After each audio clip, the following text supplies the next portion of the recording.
जब से बीपीएससी शिक्षक भर्ती परीक्षा का रिजल्ट डिक्लेयर हुआ है तब से लगातार हंगामा किया जा रहा है शिक्षक अभ्यर्थियों के द्वारा और लगातार बीपीएससी ऑफिस के बाहर प्रदर्शन भी किया जा रहा है। अगर आज सुबह की बात करें तो आज सुबह भी दिव्यांग शिक्षक अभ्यर्थियों ने प्रदर्शन किया है। उनका आरोप यह है कि उनकी तो रिजल्ट ही डिक्लेयर नहीं की गई है और साथ ही साथ आपको बता दें कि आने वाले जो नोटिफिकेशंस हैं 3 नवंबर को बीपीएससी शिक्षक भर्ती परीक्षा का नोटिफिकेशन आने वाला है और इस नोटिफिकेशन को लेकर के भी अब शिक्षक अभ्यर्थी सड़क पर उतर गए हैं।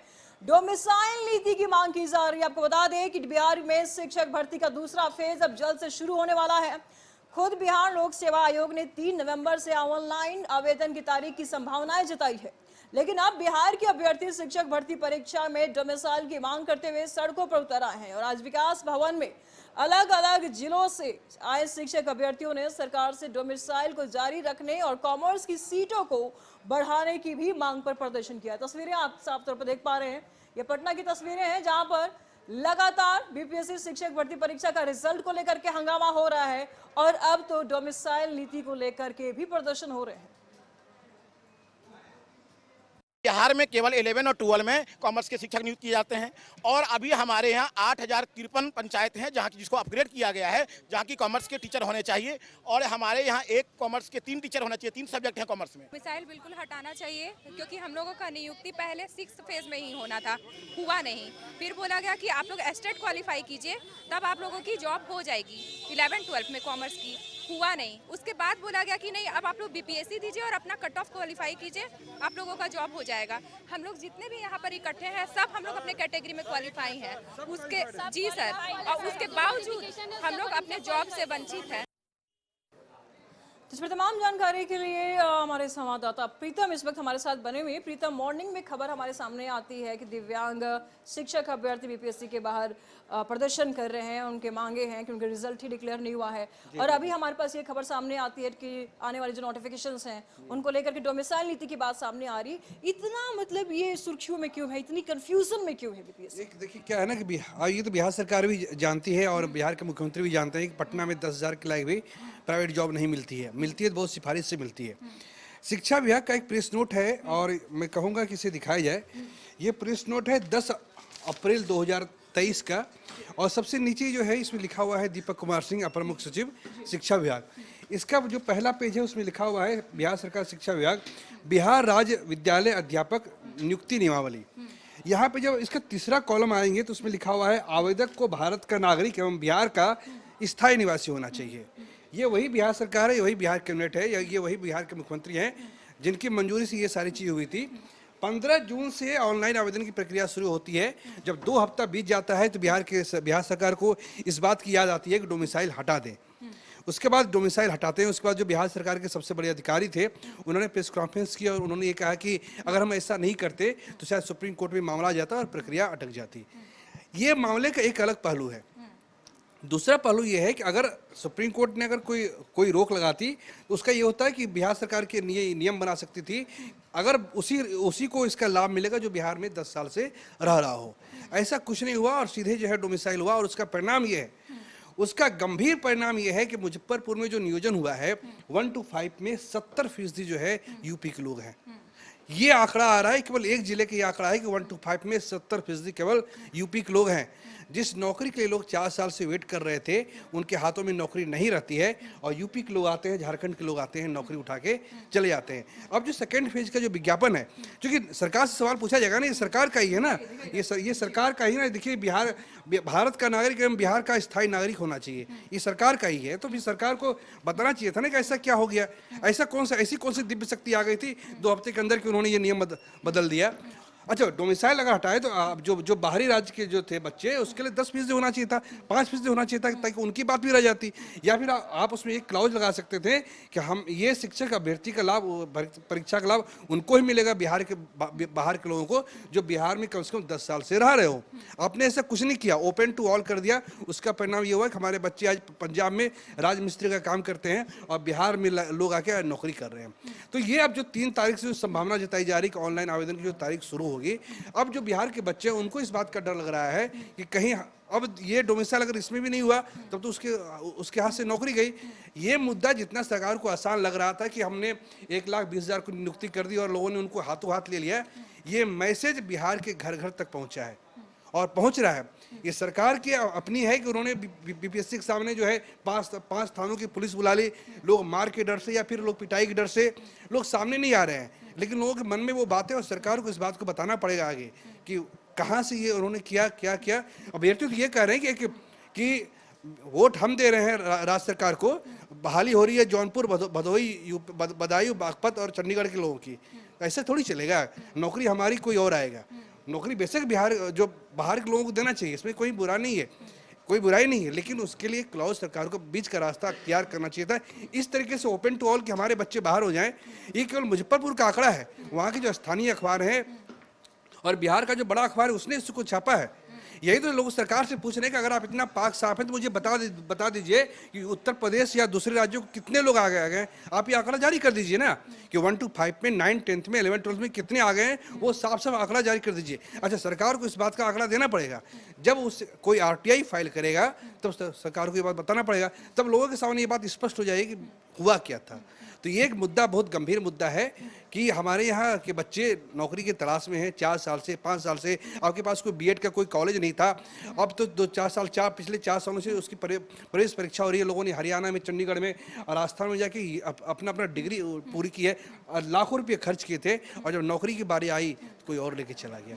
तो ये मुद्दा बहुत गंभीर है और हर घर में इस पर चर्चा हो रही है। पूर्व सीएम जीतनराम मांझी लगातार शिक्षक भर्ती परीक्षा को लेकर के हमलावर है सरकार के ऊपर। आपको बता दें कि डोमिसाइल नीति को लेकर के लगातार जीतनराम मांझी सरकार को घेरते नजर आ रहे हैं। उन्होंने कहा कि डोमिसाइल नीति में बदलाव को लेकर के मांझी ने निशाना साधा है और सोशल मीडिया पर पोस्ट करते हुए लिखा है कि उत्तर प्रदेश के जेडीयू नेताओं की नीतीश जी से मुलाकात और संगठन विस्तार की बात ने साबित कर दिया कि शिक्षक नियुक्ति परिणाम में अन्य राज्यों के लोगों के चयन के बहाने जेडीयू उन राज्यों में अपना विस्तार चाहती है। तो फूलपुर की लालच के लिए बिहारियों के भविष्य के साथ सौदा करना दुर्भाग्यपूर्ण है।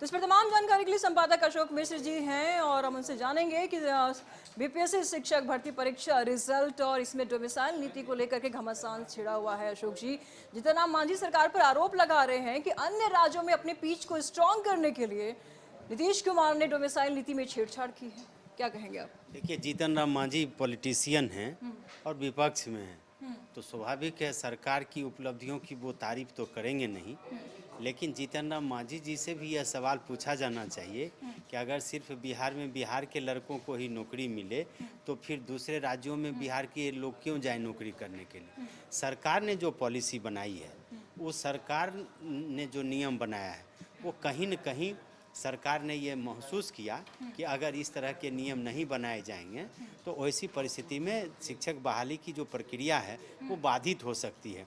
इसलिए राज्य सरकार ने ये फैसला लिया। राज्य सरकार ने जो फैसला लिया उसका फल ये निकला कि इतनी जल्दी परीक्षा हुई और इतना जल्दी रिजल्ट निकल गया।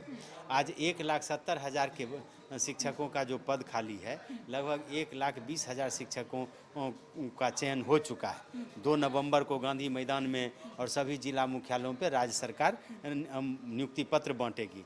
राज्य सरकार इसे अपनी उपलब्धि मानती है कि ओमान और दूसरे देशों से भी जो प्रवासी बिहारी हैं, भारतीय हैं, वो बिहार आएंगे नौकरी करने के लिए।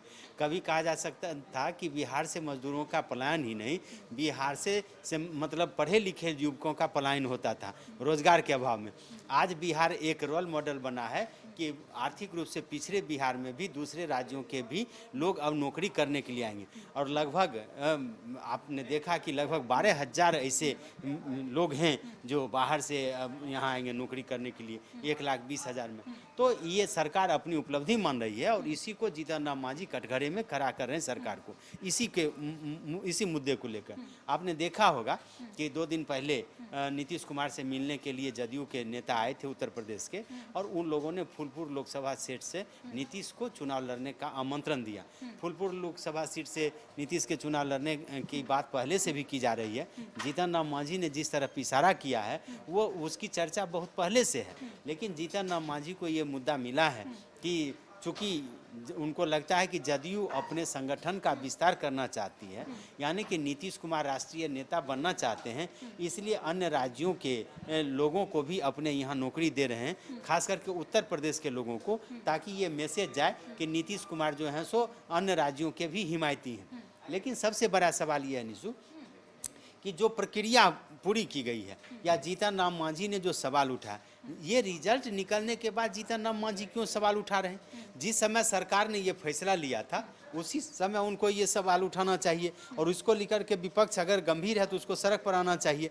कहीं न कहीं इसमें सियासत है, और जीतन राम मांझी को लगता है कि 1,20,000 जिनकी नौकरी हुई है उससे ज़्यादा संख्या बेरोजगारों की है, वैसे ज़्यादा संख्या वैसे अभ्यर्थियों की है जिनको अभी मौका नहीं मिला है। जैसा कि आपने खुद कहा, दिव्यांगों का प्रदर्शन हो रहा, नियोजित शिक्षकों का प्रदर्शन हो रहा था, STET अभ्यर्थियों का प्रदर्शन हो रहा, तो उनको लगता है कि अगर नीतीश कुमार को उन 1,20,000 शिक्षकों जो बनने वाले हैं शिक्षक, उनके परिवार का वोट मिलेगा, तो उससे कहीं ज़्यादा वैसे लोग हैं जिनको अभी भी नौकरी नहीं मिल पाई है, तो उनकी सहानुभूति का लाभ उन्हें मिल जाएगा। और इसीलिए सियासत जारी है, ये सियासत चलेगी, लोकसभा चुनाव तक तो चलना है। लेकिन इतना ज़रूर कह सकते हैं कि बिहार सरकार की तारीफ भी की जानी चाहिए कि एक सीमित समय में उसने एक परीक्षा की प्रक्रिया शुरू की और उस प्रक्रिया को मुकाम तक पहुँचाया है, और इसका फलाफल है कि 2 नवंबर को मुख्यमंत्री खुद